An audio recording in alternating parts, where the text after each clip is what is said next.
Hello there, very good evening. I trust you're doing well. Welcome to Lookuptv News. I'm Nancy Nalimo. Sign language interpreter is Belista Adundo. There's lots that we have prepared for you this evening. Of course, the doctor's strike taking center stage. And tonight on Legally Speaking, we'll be having a conversation about the ballooning wage bill in the country. And this comes ahead of the third wage bill conference, which will be happening later this month. I'll be speaking to the chair of IGRTC, which stands for Intergovernmental Relations Technical Committee. We'll be speaking to the chairperson, and IGRTC will be part of the committee at the conference, which will be happening later this month. We'll be seeking to understand why the wage bill is ballooning, and SRC has attributed it to double employment in public services, in the public service sector. And we'll be trying to break that down and what to expect ahead of that conference as well. Before we get into all of that, here are our top stories.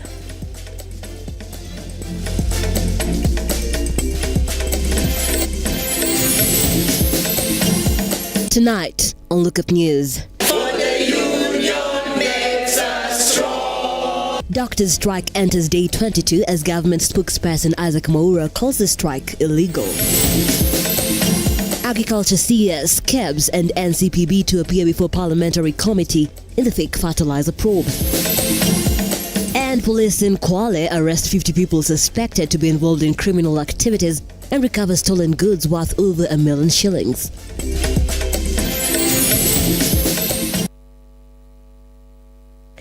Once more, welcome to the broadcast. The hashtag is Lookuptv News at Lookuptv on Facebook, Lookuptv on X, and Lookuptv on our YouTube channel. Let's begin. With the doctors' strike in its 22nd day, the industrial action has received a major boost as consultant doctors are set to join the strike. As Stanley Lugaria now reports, KMPDU has called on interns not to pick internship letters from the ministry. The war of mighty between the government and the doctors looks far from ending after consultant doctors announced joining other doctors in downing their tools. We are available, we shall work, but on our terms. Just like the people you hire to build roads and bridges and all those fancy things, we too will be paid what we are due, and this has already been stipulated in a CBA. Despite calls from the government to have the strike called off, KMPDU Secretary General Devji Atela, among other members, now say they will not call off the strike until the 2017 collective bargain agreement is fully implemented. The consultant can only work where there are referrals to them. But then if they go to the hospitals, if the doctors are not there, then there's nothing they can do. But today they've said that they will not be in those hospitals even if there's no work for them. They will not be in the university even if there's no work for them. And also they will not be in their private facilities to offer services. We will be maintaining this strike until the government realizes that it is their responsibility to cater for Kenyans to get health care. People are being mismanaged because you are seen by a nurse, then a CEO. By the time somebody is seeing a medical officer, that person, if it is cancer, it is stage 4. The doctors have slammed the government for not listening and adhering to the court orders, and now claim that the delay of negotiations as ordered by the Labour Court under 14 days is hampering service delivery in health sectors, especially to patients seeking medical services in public hospitals. Na tunangoja kuendelea mbele kufanya huduma ya afya iweze kuendelea vile inavyostahili. So serikali inakosea sana wa Kenya, inakosea sana madaktari kwa kutozingatia huo mkataba wa CBA wa 2017. Hatuzungumzii hayo. Tunazungumza mambo ya kuanzia mwaka huu kwenda mbele. The medics also questioned the reduction of the remuneration as indicated in the government chief of staff Felix Kosgei's letter, terming it as a humiliation of its kind to the junior doctors who are to be posted as they await licenses to operate soon after their internship. That the intern actually handles more than 60% of the workload. And it has to move from that level to the medical officer, to the specialist, and beyond. So as we talk about this, it will be important that we don't reduce it just to the issue of interns being posted. It has to be seen as a bigger picture that we are fighting, that the health sector must be addressed and things must be corrected. Stanley Lugaria, Lookuptv.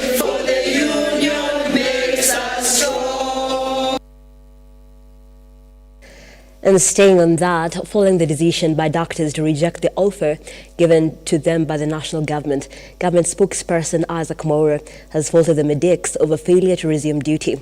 According to Mwaura, the downing of tolls by the medics is politically motivated, calling on intern doctors to accept the 2.4 billion shillings offer already released by the government. Despite the government making a 2.4 billion shillings offer to medical interns, doctors have vowed not to loosen the grip until their grievances are fully addressed. However, speaking in KICC Nairobi, government spokesperson Isaac Mwaura suggested that doctors were being used politically to undermine government's plan in the health sector. Mdahalo huu wote ni kuweza kusambaratisha mpango wa mabadiliko ya afya. Kuna watu ambao wanaona pengine mfumo huu wote ukiweza kubadilishwa basi ni kama watambulia patupu. According to Mwaura, the government remains committed to providing quality health care to Kenyans and will not provide room for any distractors to forestall the development agenda, adding that national government in collaboration with the county government is committed to the realization of UHC and will continue to work together with KMPDU to ensure that all stakeholders promote the highest standards of health care. Maswala ya mgomo huu usio halali wa madaktari, kwamba serikali tayari imeweza kuonyesha kujitolea kwake ili kuweza kusuluhisha huu mgogoro. On the other hand, PS of Public Health Mary Muthoni has said that it is important for intern doctors to get their licenses at the end of the internship, adding that they should accept the current offer by the government before June this year.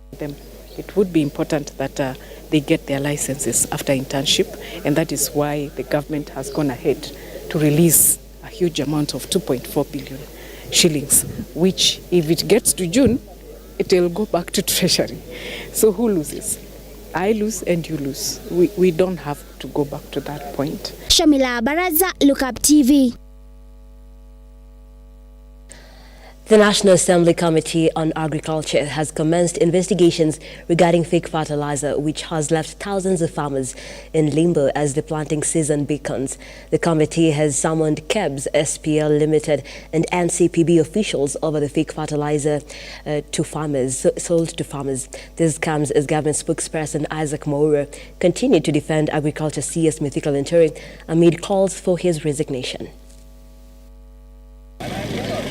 As the government and farmers continue to grapple with questions over fake fertilizer in the Kenyan market, the National Assembly Committee on Agriculture has now summoned officials from KEBS, SPL Innovator company said to be the manufacturer of the fertilizer in question, officials from KEFIS and those from the National Cereals and Produce Board, NCPB, to appear before the committee on 8th of April, which is Monday next week, to shed light on the scandal that has left top government officials speaking in opposing voices. Tunajiuliza maswali mengi sana. Hii mambo ya fake fertilizer, especially hata hii ya SPL Innovate, ilikujaje mpaka ikaenda kwa store ya serikali na ikaenda kuuzwa kama fertilizer yoyote ile halali.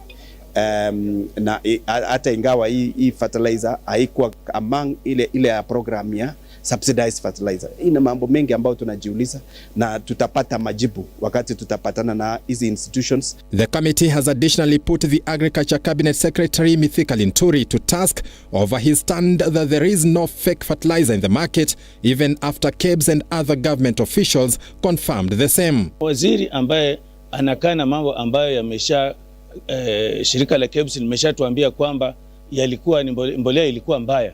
Huyo waziri pia tunataka pengine achunguzwe, na ikipatikana kwamba hiyo mbolea ni gushi vile ilivyo, I think waziri kama yule anafaa kuondolewa katika afisi. The fake fertilizer has left several farmers across the country counting losses. Members of the Agriculture Committee insist they will be pushing for the compensation of all affected farmers. Swala kama hili tunaungana kama wabunge wote wanawakilisha Kenya. Hatutaki kujali mirengo yetu ya kisiasa.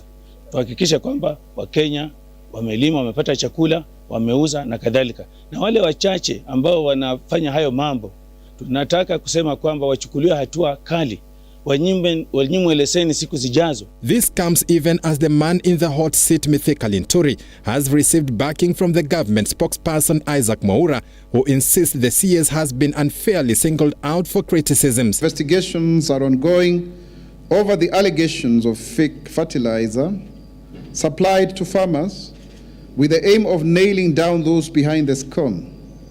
Initial tests by the Kenya Bureau of Standards on the samples from the fake supplies have proved that supplies were not necessarily amongst those supplied under the subsidy program. Tende Anyula, Lookuptv.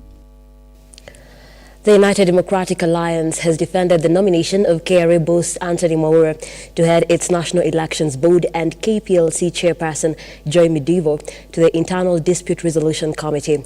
The party denied allegations that this was against the Ethics and Integrity Act, noting that the duo were not public officers as alleged by ODM. Defending the duo, UDA Secretary General Cleopas Malala termed the allegations by ODM as unfounded, as the two were not public officers. We are fully aware of the definitive provisions of the law on what and who constitutes a public officer. We are guided by judicial precedents and determinations that have found and held that chairpersons of state corporations are not public officers within the definition of Article 260 of the Constitution.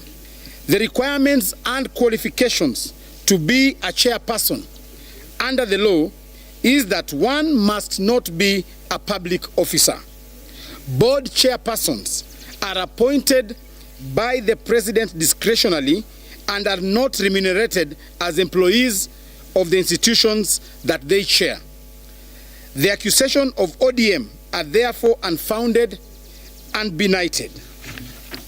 We note with utmost flutter that the ODM party has followed in the path of UDA party to conduct party elections. Soon after we announced our schedule of the national grassroots election, it must be noted that while the ODM party proudly boasts of the term democratic in its name, it has consistently failed to uphold democratic principles within its own organizational structure. Away from that, security officers in Jomvu, Mombasa County have been called upon to beef up security following a spike in cases of insecurity. In most recent incident, 8 residents are nursing injuries after being attacked by machete-wielding gangs. Nilikuja na abiria mida saa 8, kaja na bwa Mikindani. After kumalizana na abiria kuwasha tuktuk ndo nikafahamiwa na majabazi. Walikuwa zaidi ya 15. Wote wamejihami kwa mapanga. Wakanipokonya simu, viatu na pesa kadhaa. Akaweza kunikata kwa kichwa, mkono ni both side, na hizi vidole, alafu na kwa bega huku.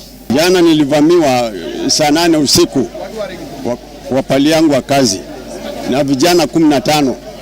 Wakaniketisha chini, wakasema toa wallet, toa simu.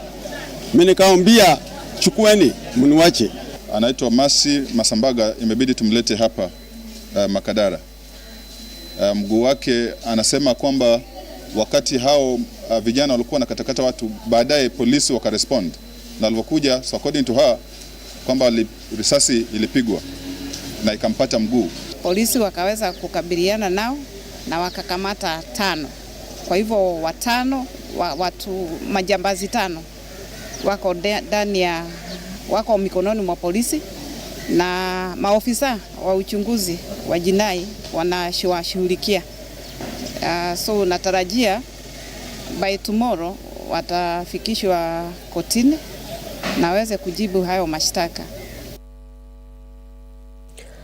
Police have arrested at least 50 youth in Kwale County in connection with cases of insecurity in the region.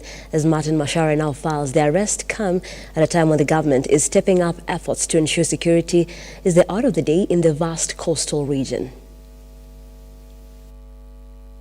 As the government steps up its effort to bolster security, 50 youth suspected to be engaging in theft and other criminal activities have been arrested in an ongoing security operation in Bongwe, Gombato and Ukanda wards in Kwale County. According to Kwale County Police Commander Francis Keshoki, the arrested youth belong to a group known as Panga Boys and are notorious for their involvement in various criminal acts in the area. Keshoki stated that the arrests were made following a tip-off from the public, as the group has been known to perpetrate crimes in the region. He further disclosed that the youth hail from Mombasa, specifically Kisauni and Likoni areas. Tumeweza kupata vifaa ambazo zilikuwa zimeibiwa kwa wananchi baada ya kupata habari kutoka kwa wananchi wenye nia njema. Tukaweza kupambana na manjangiri ambayo huku mnaita Panga Boys ama Juvenile Criminal Gangs. Kati yao manjangiri wengi wametoka pande ya Mombasa, Kisauni, Likoni, wanakuja kujificha huku kwa wajomba zao ama sangazi wao, halafu wanaendelea kutekeleza hii uhalifu. Among the items recovered during the operation believed to be stolen include a motorcycle, a generator, a refrigerator, 3 televisions, gas cylinders, bicycles, several mobile phones, and various household items. Geshoki added that complainants have already started identifying some of the stolen items at the police station to serve as witnesses in the ongoing court proceedings. Na tukaweza kurecover hizo vitu mnaona nyuma yetu, vitu mingi, na tukikufikia siku ya leo tumekambata majangili zaidi ya 50 wako Kwale main prison.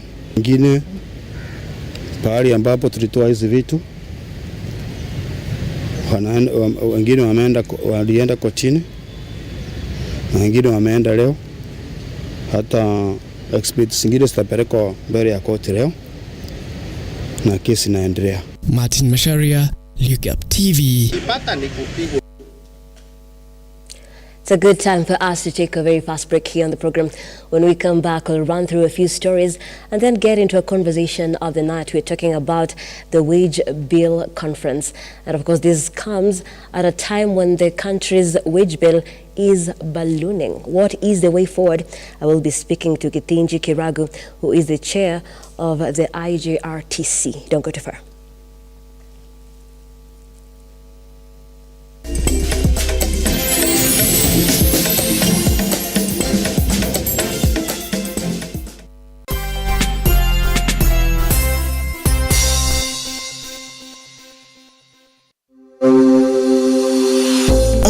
University of Kenya, which was chartered on the 3rd of August 2023, aims to revolutionize higher education by breaking down barriers such as cost, previous exam grades, and geographical location through online open learning at the comfort of your home, job, etc., thus ensuring accessibility to education for all members of the society. In a nutshell, Open University of Kenya leverages technology to deliver education.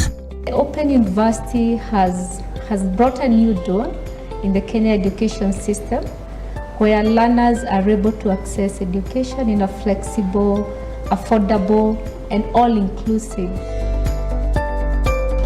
Intakes ongoing for May and September. For more information, call us on 0202000211 or 0202000212 or email us at info@ouk.ac.ke.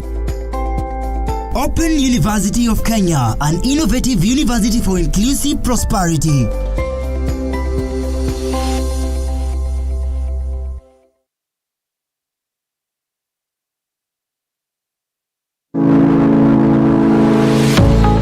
University of Nairobi is a distinguished institution of higher learning dedicated to nurturing your intellectual curiosity and pushing the boundaries of knowledge. From state-of-the-art laboratories to modern libraries equipped with the latest resources, we provide you with the tools you need to succeed. Choose from a wide range of programs designed to prepare you for challenges of tomorrow's world. Whether in STEM, humanities, business, or the arts, our strong industry connections and career service support will help you translate your education into meaningful meaningful career opportunities upon graduation. Join a vibrant community of scholars from around the world, fostering cultural exchange, collaboration, and lifelong friendships. Book your space now for September intakes. Log in to https://www.uonbi.ac.ke for a wide range of courses to choose from. You can also contact +254 020 491 0000 or email us at pr@ounbi.ac.ke.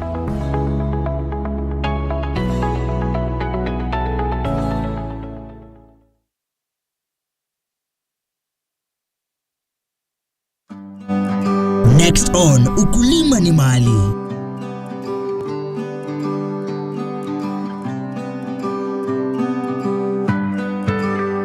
Leo niko hapa, tunakuja kujifundisha kuhusu vertical farming, na sio tu just vertical farming, tunajifunza kuhusu vitu ambazo zinaitwa herbs.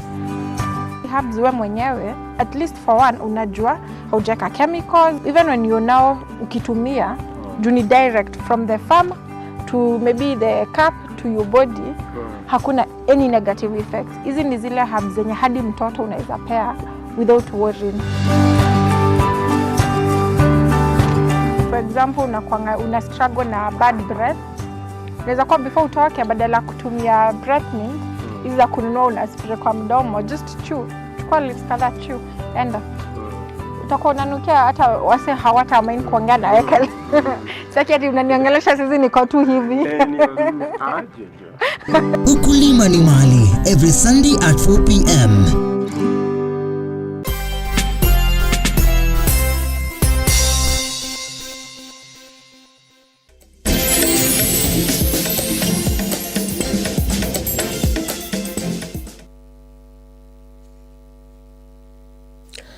Welcome back, and thank you so much for staying with Lookuptv. Nancy Nalima here and Felista Adundo on the sign language interpretation. Business owners in Maralal town are counting losses following heavy rainfall that has been pounding the town for the last 3 days. The residents slammed the contractor overseeing the construction of the Maralal road for diverting the waterway. They now want the contractor to compensate them, failure to which they will stop the road works. Tumepata hasara kubwa sana. Kwa hivyo tunajaribu kueleza watu wa Neema pia. Watu wa Neema wametuambia watakuja, lakini tunatarajia saa hizi tu watafika. Lakini sasa hii maji imetuletea hasara. Tulikuwa tunaomba ikiwezekana haijaifanyika hivi. Tumekaa karibu miaka 20 hapa, lakini haijaifanyika kama hii. Kama inawezekana hii drainage itengenezwe vizuri iweze kupitiza maji. Kuna poor drainage hapa mji wa Maralal, na kuna contractor ambaye anatengeneza hii barabara, na tunaona tuko na shida sana kwa sababu hata tumefunga kazi, tumefunga biashara. Kweli kabisa. Na tumefunga biashara, kuna mpaka saa hizi maji imejaa kwa maduka yote, tumefunga kwa sababu ya poor drainage. Mvua imenyesha na imeundwa barabara mpya hapa. So tuko affected. The National Assembly Committee on Defense, Intelligence and Foreign Relations today vetted several ambassadorial and high commissioner nominees said to be deployed in different countries across the globe. Among those vetted include the nominee for the post of High Commissioner to Canada, Caroline Kamende, who promised to look into the visa application process, terming it as lengthy and expensive. Others vetted include Lieutenant Retired General John Mwangi, who is a nominee for Kenya's ambassador to Iran, among others.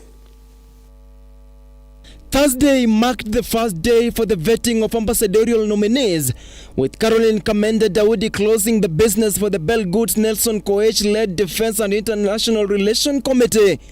And come up with policies, if any, to assist Kenya in achieving the goals and also leveraging on the trade activities between Kenya and Canada.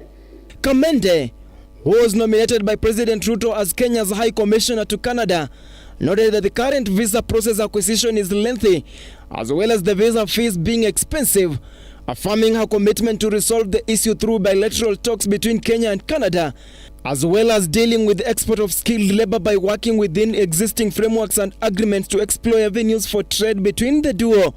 There has been low trade volume, that is true, between Kenya and Canada, and the reason for that is because there is no market access to our commodities in Canada. The committee also vetted 4 other nominees, including Catherine Kirumba Kiremu, headed to London's United Kingdom, Joash Arthur Mangi, poised for Kampala's Uganda office, Lilian Temitom, headed to Lusaka, Zambia, as well as Lieutenant General retired Jonah Mwangi, heading to Tehran, Iran. Vetting continues on Friday following President William Ruto's appointment on the 8th of March. The joint comprehensive plan of action on ensuring that Iran does not develop nuclear weapons and only enriches uranium to about 3.6% or thereabouts. I think that is a conversation because supported an initiative in health research. Those are some of the areas that I will look at. Establish partnerships with the businessmen and women in Canada. Stanley Lugaria, Lookuptv. Nairobi Governor Johnson Sakaja now says plans are underway to upgrade all Level 4 hospitals across the county in a bid to improve delivery of health services to Nairobians. In his address at the City Hall, Sakaja rescinded a Monday directive to county officers, popularly known as Kanjus, granting them powers to arrest Kenyans who record them during their operations within the county. The first-time governor clarified that Kenyans have the right to record the officers as long as they don't impede them from enforcing their mandate, further highlighting scenarios where citizens have obstructed Kanjus from performing their duties. Honorable members, the Unified Business Permit was a campaign pledge that my administration was keen to implement. I am delighted to inform this House that we rolled this out beginning 1st of January this year, and it is already making it easier to do business in Nairobi. Our people no longer have to go to different offices to seek different licenses. All licenses are available in a one-stop shop. We have encouraged Nairobians to seek services online through our portal www.nairobiservices.go.ke, through our USSD code *647#. We are this Kariobangi North. I will give the final determination, but we are finally at the last stage of having this hospital come back to the county as a level 5 general hospital. Started in 1989 with the Nyayo wards, a journey that had several false starts, several misses, a journey that Governor Evans Kidero tried, but it faltered. The next administration tried, but it faltered, is about to culminate in the coming few hours. In a move aimed at tackling rampant corruption, the government has intensified efforts by closely monitoring senior officers' accounts and assets. According to the head of public service, Felix Kosgei, billions of money lost to graft cases have hindered service delivery in the country. John Mataba with the story. Numerous public service officers have been summoned to provide statements to both the EACC and the Directorate of Criminal Investigations as part of the ongoing investigations into the suspected financial misconduct. Notably, accounts containing millions of shillings have been frozen amidst growing concerns over potential corruption within the public sector. If you don't explain where you got one asset or the other, it will be frozen and it will be taken away, and you'll be liable for prosecution. So what I'm trying to say is that we have taken this war a notch higher by not only arresting or processing these people to court, but also going further to recover. At the same time, Kosgei announced that pending bills would soon be settled as pending bills verifications committee nears the completion of its verification process, assuring the public that the government is dedicated to resolving the issue within the next month. We formed a committee which is led by the former Auditor General, Dr. Uko, who they are now sitting and analyzing and categorizing, and their direction or their terms of reference are very clear. You analyze, satisfy yourself that the procurement process that ended up in this bill was followed, was lawful, is genuine. Addressing the press on the sidelines of the ongoing Women in Procurement and Supply Chain Conference in Naivasha, the government was committed to supporting women in procurement and supply chain, which for years had been dominated by men. Despite their invaluable contributions, women continue to face barriers and obstacles that hinder their full potential. We come here today to dismantle the barriers in the supply chain industry. The participants here represent the diversity, tapestry of our industry. John Matava, Lookuptv. And on sports, 4 nations, namely USA, DR Congo, South Sudan and Kenya, today participated in the Under-18 basketball competition at the Kasarani Indoor Arena. The aim of the tournament is to select teams for the upcoming Under-18 championship later this year. The story was produced by Brian Mose, voiced by Jacinta Wamboy. The basketball tournament for the Under-18 players came to an end today at the Kasarani Indoors. The tournament was organized by Mountain Stars in association with the Basketball Dreamers Association. Teams from USA, South Sudan, DRC Congo and the host Kenya participated in the tournament. According to the Kenyan head coach Olivia Nyawanda, the tournament is part of the preparation for Team Kenya as they prepare for the African Basketball Championship in June and July. Na hii tournament imetusaidia na kuselect a few players. Tumeona wale wenye wanaweza cheza, tumeona wale places inabidi tu replace wengine kidogo. Kuna games zinakuja June na July ambapo hizo zitakuwa ni championship games. So hii tournament imetusaidia kuprepare kuona team ikoje. Some of the coaches and fans voiced out their opinions on the tournament and its importance to the players. So the happiest part of e-tournament for me and the kids is e-arena. I think I've heard there's like players over 30 years of playing never played in this pitch. So for these kids, this is a beautiful exposure for them. At least at their age, wamepata chance ya kucheza kwa pitch kama hii. So that is amazing. And then the scouts, what the scouts do, wana encourage our watoi sana, and everything unasikia ukisikiza interview ya mtoi anaambiwa education is first beyond anything else.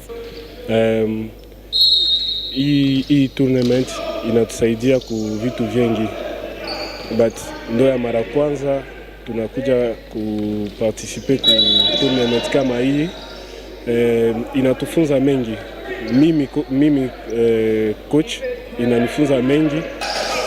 The organizers used the tournament to select final team for upcoming Under-18 championship slated in June this year. Jacinta Wamboy, Lookuptv.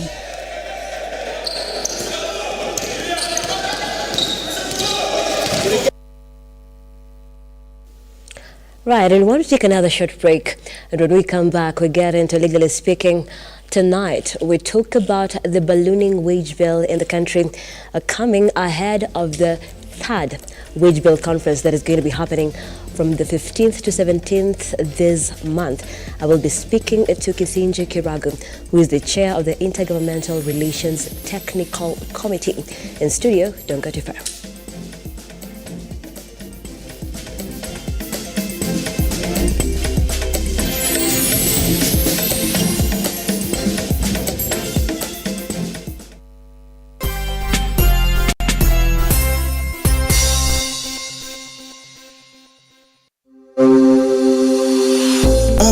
University of Kenya, which was chartered on the 3rd of August 2023, aims to revolutionize higher education by breaking down